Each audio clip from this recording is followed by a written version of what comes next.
association of Jews and money and control of the media and the economy are stereotypes that seek to dehumanize the Jewish people. They are used to justify anti-Semitism and are never okay. That's a video featuring Canada's Special Envoy on preserving Holocaust remembrance and combating anti-Semitism, Deborah Lyons, released last week with a catchy quiz showcasing examples of anti-Semitism. The video is part of her office's rollout of Canada's new 56-page anti-Semitism handbook, a project which the Prime Minister Justin Trudeau committed to creating a couple of years ago, and shortly after Trudeau appointed her to the job of Special Envoy right after October 7th, Lyons put completing this handbook near the top of her to-do list. Her office consulted with 150 experts from across the country, and they scoured mainstream media and social media to provide case studies and photos and illustrations of examples of real anti-Semitism. There are the traditional stereotypes that you'd recognize, including that Jews control the world, that Jews kill Christian babies to drink their blood, that Jews are not loyal to the countries where they live, but only to Israel, and that the Holocaust either didn't happen or we've exaggerated it. But while these historic slurs are relatively easy to understand as anti-Semitism, just like it's obvious that the shootings targeting Canadian Jewish schools and businesses and synagogues and firebombing and arson at the Jewish community buildings are anti-Semitic too, Lyons and her team hope the new handbook will help police and university administrators and judges and teachers and union leaders and faith groups and even sports teams understand the less obvious forms of anti-Semitism that have exploded since October 7th, especially after Israel's military response to Hamas in Gaza began a year ago, such as saying that the state of Israel doesn't have the right to exist, or blaming Canadian Jews for what the government of Israel is doing.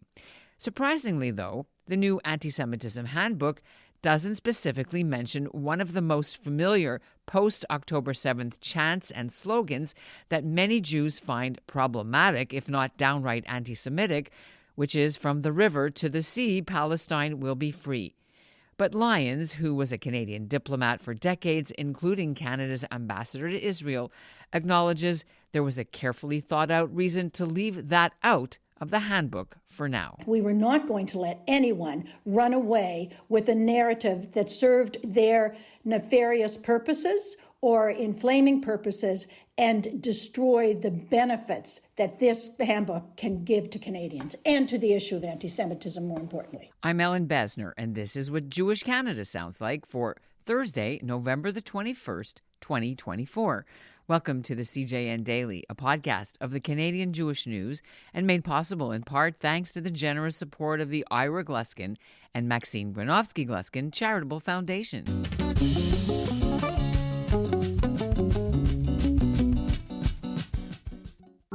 This is an audition to be a cantor. But I don't want to be a cantor. I wasn't raised with any religion. You're Jewish, though. The heartbeat of community. I welcomed Sam into my community by first taking his foreskin and next showing him the beautiful Twister bagel. Culturally Jewish is the only podcast covering the weird, wide world of independent Canadian Jewish art. Listen to Culturally Jewish at the cjn.ca/culture or wherever you get your podcasts. Critics like the NDP and some anti-Israel groups say the new handbook is racist against Palestinians and stifles legitimate criticism of Israel. But Lyons says these people clearly haven't read the definition and really need this handbook because it doesn't say that at all. Quite the opposite. It only becomes anti-Semitism, she says, when criticism comes along with calls for Jews to be wiped out of Israel or saying that Israel has no right to exist and that Israeli Jews are violent settler colonials of the land of Israel. One key point to make, the handbook isn't binding, just like the International Holocaust Remembrance Alliance definition of anti-Semitism, which it's based on, isn't binding either. Although 43 countries, including Canada and several provinces, have adopted the definition as policy in recent years. And it's the definition that most Canadian Jews also support. So who will get copies of this new handbook? And will it help make life safer for Canada's 400,000 Jews who were the victims of at least 900 hate crimes last year, according to police, the most of any religious group and up 70% from the year before? Deborah Lyons joins me now, along with the author of the report, Noah Liu, and her Chief of Staff, Michal Jacob. Thank you so much, Ellen, for your interest. Always good to talk to you. Thank you. We should start off, of course, with the IRA handbook.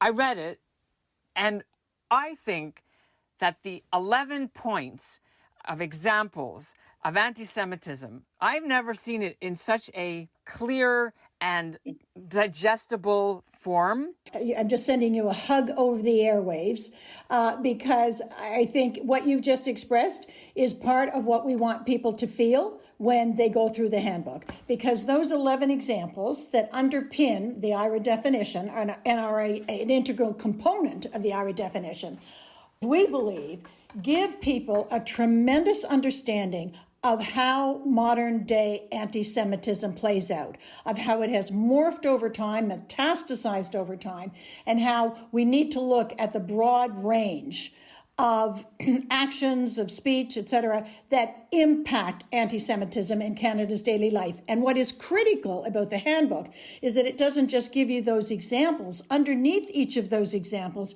it gives you real life cases of how these examples have in fact played out in Canada, across Canada in the last many years. One of the things we found when we did the handbook is how much people need more information. And in fact, the handbook, as a result of the intensive consultations we did across Canada with some 150 Canadians of varying points of views, what we found was this thirst for more information. What is Zionism? Help me understand that better. Help me understand tokenization. Help me understand the history of the Jews in Canada. Help me understand the history of anti-Semitism. So what we're finding is that we need to produce a number of companion pieces that help to give further understanding, further context to the many issues that I think Canadians need to and want to know more about. Right, because the IRA handbook, the IRA definition, there's a lot of subsections and clauses and preambles and like eyes glaze over. But when you have it clearly articulated in a digestible way with, as you said, pictures, then it really comes, even for people like myself who is immersed in this 24/7. Can you just give our listeners some of the examples, I wouldn't say your favorite examples that you've collected over the last year or two, maybe let's say since October 7th, that stand out for you from the pictures? How about the rat? That's a big one because it's so nuanced that if you were a police officer, you wouldn't know that.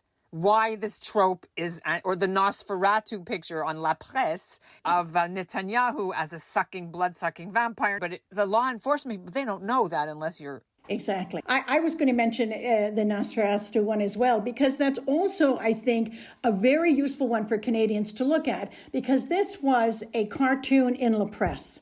And they no sooner published the newspaper when they realized this was such an indication of an anti-Semitic message that the La Presse, the editors actually pulled it within 2 hours and apologized for it. So again, I think it was a really good example of how when you call it out, when you let people know that this is what's behind this type of cartoon, this is what's behind this kind of messages, for people who would not be aware, I think it was particularly useful. And the fact that La Presse, when they were notified about it, immediately recognized it as a mistake and pulled it down. That's the purpose of this handbook, to help people recognize how anti-Semitism is being played out in the country in various ways, and then to address it. We've got example after example, or I should say case study after case study of this playing out in Canada. And you have to understand one other thing, that in order for these cases to survive the vetting process, we had to look at all kinds of issues. We had many, many, many, many more cases. But you have to be very careful, as you well know, what you publish. And this document was examined by multiple government lawyers before it was finalized as a Government of Canada. And I want to emphasize that, Ellen. This is a Government of Canada guidebook, handbook on the IRA definition of anti-Semitism and how anti-Semitism plays out in Canada. It is not simply a handbook of the Special Envoy's office. All government departments and federal political leaders stand behind this document. Let's talk about that. It repeatedly says that it's non-binding. The IHRA definition is non-binding. There's a bit of a disconnect between, well, it's non-binding, we recommend. How do you make it more with, more teeth than you have when you keep saying in the document it's non-binding? I'm going to turn that over to Noah as my strong legal advisor on this. Because, the first point here, Ellen, is education. Education then moves to knowledge and understanding, and then maybe understanding moves to whatever ways in which you want to enter this into your protocols or your codes or your laws. Yeah, no, as you pointed out, the IHRA definition itself is non-legally binding. What I would say is that there already are aspects of Canadian law, including Canadian criminal law, that do address anti-Semitism, that do address hate speech, that do address Holocaust denial. And so from a legal perspective, what this handbook can do is help law enforcement and help the judiciary better apply the law that is already on the books in Canada. Because we have laws, on hate speech. The Supreme Court has recognized that hate speech, is contrary to the values underlying freedom of expression, and hate speech is criminal in Canada. So, this, of course, the IHRA handbook and the IHRA definition itself are not legally binding and therefore do not directly change anything in Canadian law, but they can be used as a very valuable tool to better enforce Canadian law and better apply it. Right, exactly. Okay, you talked about hate speech. I didn't see anywhere in there many of the slogans which have become so hurtful and triggering to Jewish people. From the river to the sea, Palestine will be free, and Turtle Island to Palestine. Those are, genocide. Why did you not tackle those slogans? There's been no charges for saying those things. Where does that fall in your IHRA definition? One of the things that we tried to really express in the handbook is that the IHRA definition is a tool, and in applying that tool, we have to use the definition in a fact-driven and context-specific way. So, it would be hard for us here to opine on specific scenarios and say, this one thing will always be anti-Semitic and this will never be anti-Semitic. What you can say and what you can do is you can use the IHRA definition and you can use the IHRA handbook and apply it to a specific real-life fact situation. And, for example, from the river to the sea, in some cases, you could find that is anti-Semitic, and in other cases, you could find that it's not. And it depends on, the intent of the person saying it, how it's received by those around them. And so in this document, we don't specifically describe those situations, but that doesn't mean that the handbook can't be used to address those situations in a delicate way that reflects the specific instance. I just don't understand why you didn't tackle it, because that's what Canadians, and I'm speaking for my listeners, that's what Canadians are saying to us, and I'm sure to you, is like, you guys aren't doing anything. The government's not doing anything. We're getting this stuff on the streets, and I think they want answers on how these tools can be better used to protect Canadian Jews. So I think that the handbook is meant to help people understand better how this can be applied, and we're going to be doing work, Ellen, with law enforcement, taking the handbook in, doing briefings, going through examples just as you've described.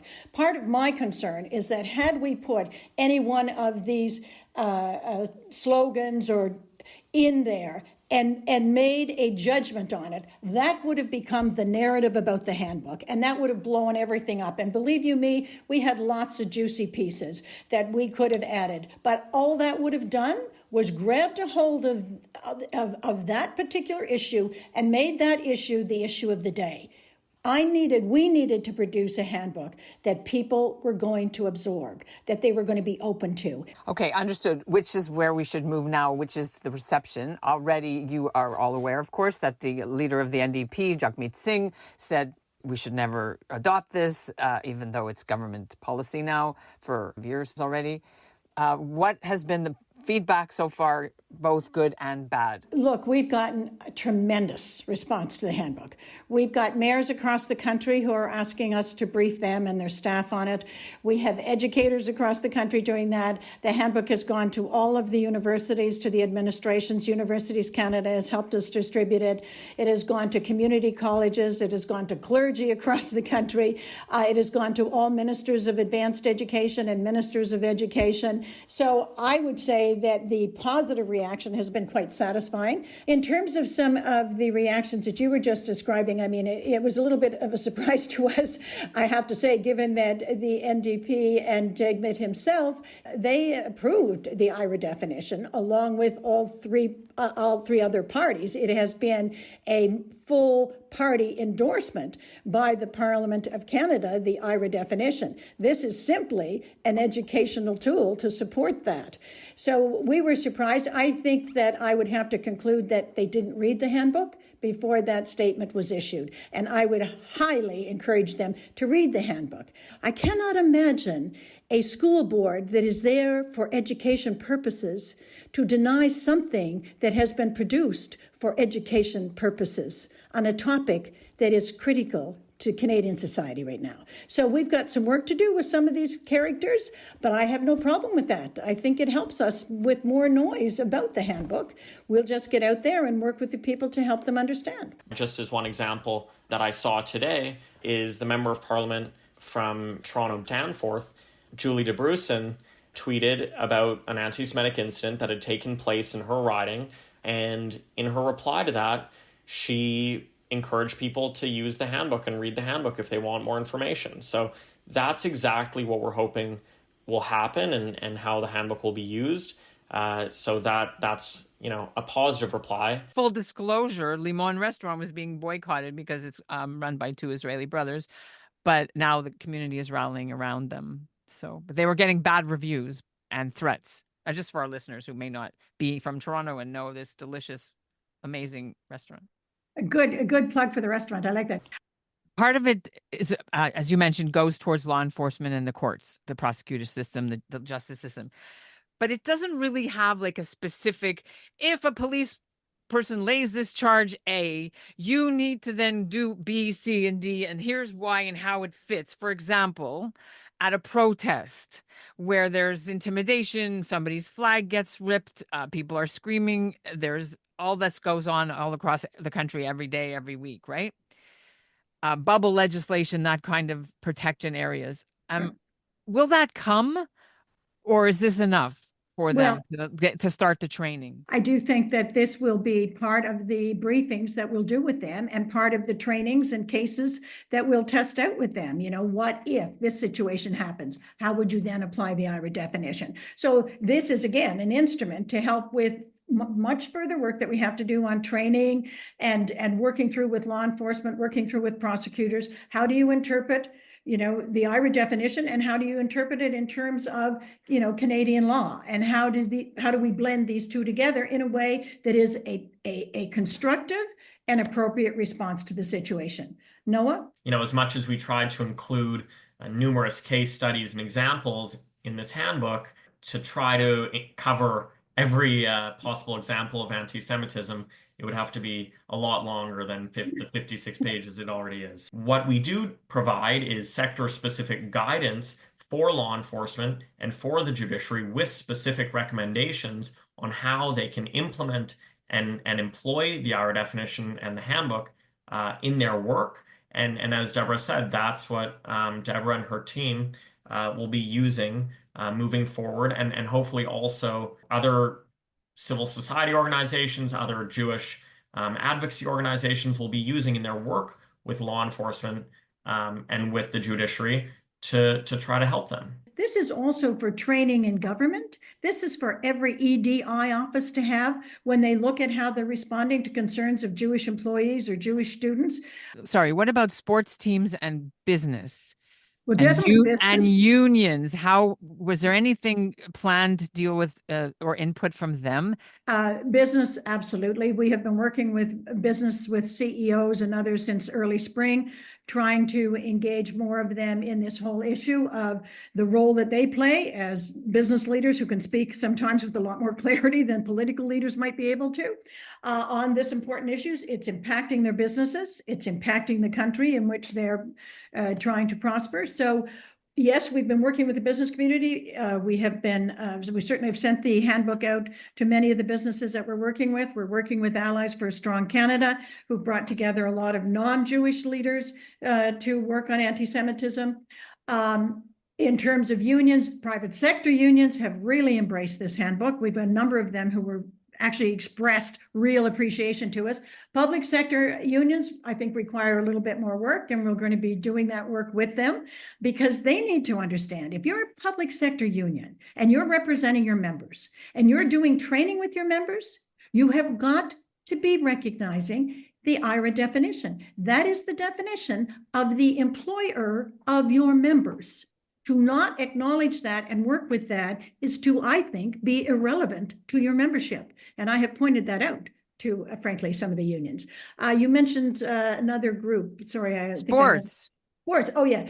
Well, certainly after what we've seen in Amsterdam, yes. In fact, we have the IRA organization out of Europe actually has a special handbook for the IRA definition and the sporting community. So we're going to be making sure that both our handbook and that smaller version that they've done for the sports sector is distributed to many of our leagues across the country.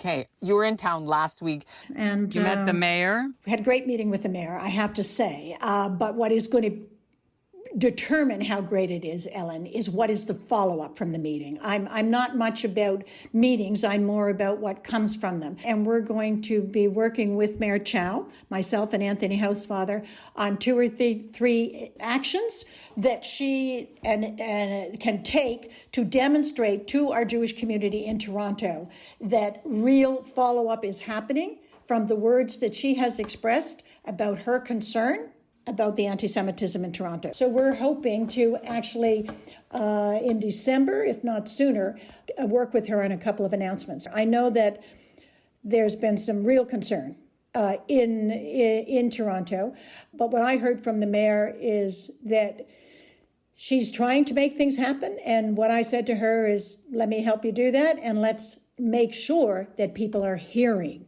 about what we're trying to make happen. So, can you tell me what they are? Nope, because then they would steal my thunder, Ellen, and I'm not going to have you steal my thunder again. Worst nightmare is what you just did. Last year during Hanukkah, a lot of attention was paid to the menorah lighting ceremonies all across the country. This year, I am very worried, not just about people deciding they shouldn't allow it, but physical violence against people who show up to watch a menorah lighting, whether it's on the lawn of the Edmonton legislature, where Zach Hyman will be hoisted up to do it, or in some Chabad-led thing in a municipality. And I'm wondering, is your office at all seized with this and how to protect this tradition? Right. Well, we're certainly seized with it, although I would tell you that I have attended a number of well-publicized events in the last 3 weeks, and I have been impressed with the lack of protest, with the calm at the events. So I'm hoping that maybe people are being more reasonable this fall in the aggressive protests that we saw last year, really right up until the summer. I think we're seeing even more calm on the university campuses, and I was even checking that today with some people who agreed that that was the case. So I'm hoping that people are finding more reasonable and productive ways and constructive ways of expressing their concerns about something. Now, that's not in all cases, of course. Look, I always am wondering, to what extent are we overreacting? Are we underreacting? What is the right response? But I know that on the university campuses, there's still a lot of issues. There's no question about that. In terms of on the streets, I think that there's still some things happening that are of concern. I think we still have to be very vigilant and be very careful. Nonetheless, I think when it comes to the Hanukkah lighting, that's a very special moment for everybody. And I think we have to make sure that the municipalities across the country are continuing with the services that they've had in the past and that the necessary security is in place. Thank you. Thanks, Ellen. Thanks. And that's what Jewish Canada sounds like for this episode of the CJN Daily, made possible in part by the generous support of the Ira Gluskin and Maxine Granovsky-Gluskin Charitable Foundation. You can check the links in our show notes for your own downloadable and printable copy of the handbook. Our show is produced by Zachary Judah Kaufman. Our executive producer is Michael Freeman, and our music is by Dov Beck-Levine. Thanks for listening.